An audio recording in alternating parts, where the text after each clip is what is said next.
Cara, vamos lá. Você acompanha a seleção brasileira? Você curte a seleção brasileira? Você ainda tem um carinho pela seleção brasileira? Meu irmão, isso daí é um assunto polêmico. Vamos falar um pouquinho dele? Vamos nessa. Mas, cara, antes de qualquer coisa, quero te pedir um super favor. Tá vendo esse botãozinho aqui embaixo de curtir? Cara, curte esse vídeo. Se inscreve no canal se você não inscreveu ainda. Cara, é muito importante pra gente que você faça isso. O canal tá crescendo e pra gente trazer mais conteúdo pra você, a gente precisa de você, da sua colaboração, da sua participação.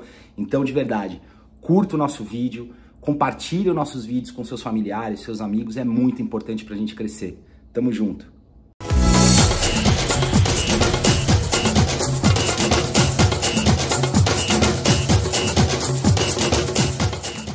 Fala galera, Sérgio Olivetti na área aqui no Clube de Rivais. Cara, vamos começar com um assunto super polêmico. A relação do brasileiro hoje com a sua seleção, com a amarelinha. Meu irmão, não sei se vocês viram aí nos últimos dias aí a declaração do Ronaldinho Gaúcho. Vamos abrir aspas aí pra ele. É isso aí galera, pra mim já deu. Esse é um momento triste pra quem gosta de futebol brasileiro. Fica difícil encontrar ânimo para ver os jogos. Falta amor à camisa, falta garra e o mais importante de tudo, falta futebol. Meu irmão, vamos combinar, isso daí foi um baita de um assunto, uma declaração super polêmica do Ronaldinho Gaúcho e a gente sabe que tudo isso não passou de uma ação de marketing. E vamos combinar, que ação de marketing estranha, hein, cara? Puta, você falar mal da sua seleção pra você atrair atenção pra seleção, acho que não é assim que você atrai atenção pra seleção, mas segue o jogo. Cara, vamos combinar, fala a verdade, você se identificou com essa declaração aqui. Cara, se você não se identificou, muita gente se identificou com essa declaração. Cara, vamos trabalhar um pouquinho essa declaração? Vamos lá. Vamos ver hoje o que é o time do Brasil hoje. Quantos jogadores que jogam no Brasil foram convocados para essa Copa América? 3. Bento do Atlético Paranaense, Rafael do São Paulo, ambos goleiros, Guilherme Arana, lateral esquerdo do Atlético Mineiro.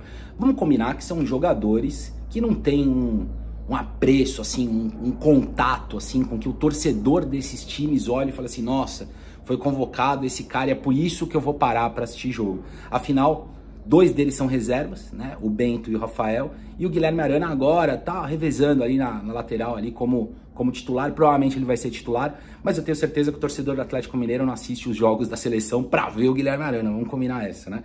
Cara, vamos falar um pouquinho dos principais jogadores do Brasil? Eu peguei alguns aqui, só pra gente, desses convocados aí, vamos pegar alguns aqui.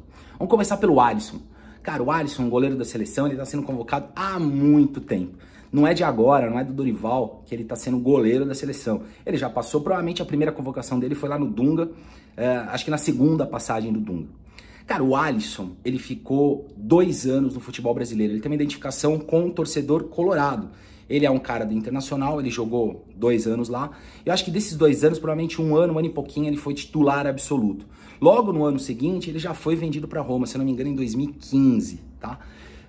Então, assim, muito pouco tempo pro torcedor colorado criar uma identidade com esse jogador. E vamos combinar que pro torcedor colorado, tem outros goleiros ali, que na hora que ele pensa, assim, nos melhores goleiros que o Internacional já teve, pensando, assim, num curto tempo, a gente vai ter Klemer, a gente vai ter o Renan, o próprio André ali na década de 90, não sei se você lembra do André, mas foi um goleiraço, ele era muito chamado ali naquela seleção do Zagallo. Então, assim, existem outros goleiros, eu não sei se o Colorado hoje, o torcedor colorado, tem uma relação hoje com o Alisson. Vamos pegar outro caso aqui, o capitão da seleção brasileira da era Dorival, Danilo. Cara, Danilo, lateral direito, o torcedor santista vai lembrar bem do Danilo porque ele tava naquele time que foi campeão da Libertadores. Mas também, vamos combinar, muito pouco tempo. Ele foi campeão da Libertadores e logo na sequência ele já foi vendido pro Porto. Então assim, não houve, e eu tenho certeza que pro torcedor santista ele pode falar isso com mais tranquilidade. Inclusive, torcedor santista, deixa um comentário aí, me fala se eu tô falando bobagem aqui. Não tem uma relação com o Danilo, né? As pessoas não olham assim. É diferente, por exemplo, do torcedor do São Paulo ou do Palmeiras com o Cafu. É diferente do torcedor do São Paulo com o Cicinho, por exemplo, que houve uma relação. Eu não sei se o torcedor santista tem uma relação com o Danilo. Vamos pegar outros 2 casos aqui, que aí são 2 casos um pouquinho diferentes. Por exemplo, o Savinho. Savinho está sendo convocado agora pelo Dorival e o Savinho jogou um ano e pouquinho só pelo Atlético. E também sem muita polpa, entendeu? Claro, foi um bom jogador, por isso ele foi transferido, mas vamos combinar que ele não mora ali no coração do torcedor atleticano, né? Vamos combinar. Outro cara que também a gente pode falar, o Douglas Luiz. Douglas Luiz tem sendo titular também da seleção do Dorival e também ficou muito pouco tempo no Vasco. Também acho que é o mesmo caso. Cara, de verdade, o que eu quero dizer é, cara, falta muito pouca relação. Acho que falta uma coisa que é muito importante para essa seleção, é identidade. Falta identidade com o torcedor brasileiro. Tem dois caras, é óbvio que o torcedor flamenguista tem um carinho especial, o Paquetá e o Vinícius Júnior, assim como o torcedor santista com o Rodrigo, né, que passaram por esses times, foram crias da base, passaram muito tempo na base, apesar de eles terem ficado muito pouco tempo no time titular. O Vinícius Júnior, por exemplo, quando subiu pro titular, ele já estava vendido para o Real Madrid. Eles criaram uma relação com o torcedor flamenguista, sem dúvida. Mas vamos combinar que é muito pouca gente para uma seleção de 25 pessoas, né? Muito pouca identidade. E assim, cara, é isso que a gente precisa. Hoje na seleção brasileira, o que a gente precisa? De torcida. A gente precisa aproximar o brasileiro da sua seleção. É óbvio que todo mundo gosta da amarelinha, cara. Todo mundo torce pelo Brasil, torce pro Brasil ganhar. Agora, dá vontade de acompanhar? Você fica ali grudado na televisão, quando tem um amistoso da seleção, Brasil e Haiti, você vai assistir? Você vai parar o que você tá fazendo para assistir? Ou, por exemplo, Copa América rolando. Você deixa de assistir um jogo do seu time ou ficar mais próximo do seu time para acompanhar o jogo da seleção brasileira com aquele afinco, por exemplo, de uma Copa do Mundo?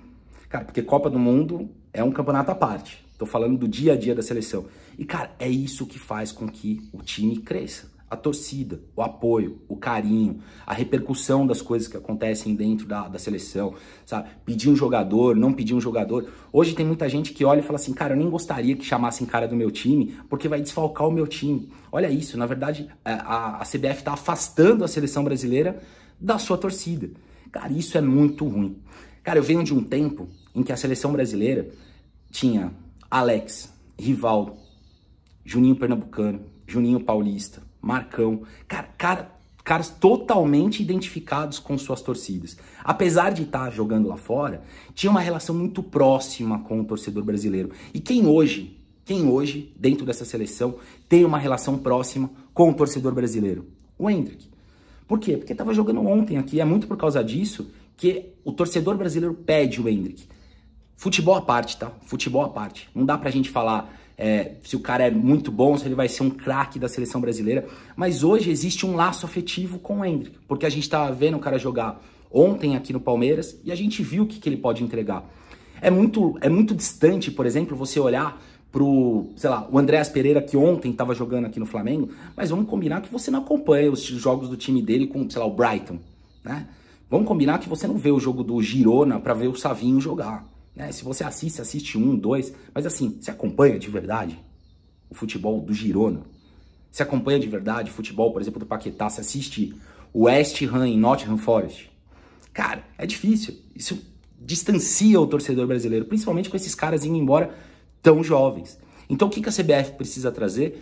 Jogadores que jogam no futebol brasileiro. Porque, convenhamos, minha opinião, e eu quero que vocês comentem aqui embaixo para ver se a gente está alinhado.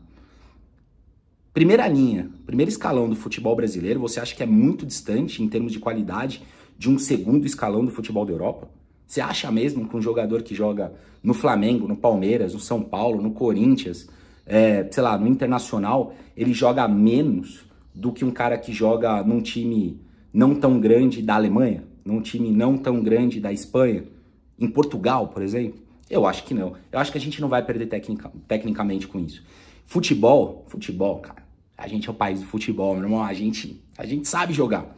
Pode botar qualquer um lá que a gente vai desenvolver. Mas assim, a gente precisa da torcida apoiando. A gente precisa da torcida acompanhando os jogos da seleção brasileira. É isso que a gente quer. Torcer, a gente vai torcer sempre. Amar o Brasil, amar a amarelinha, a gente sempre vai amar. Então, CBF, tá aí a dica. Precisamos de identidade. É fácil fazer. Só acompanhar. Tamo junto, galera. Vamos nessa.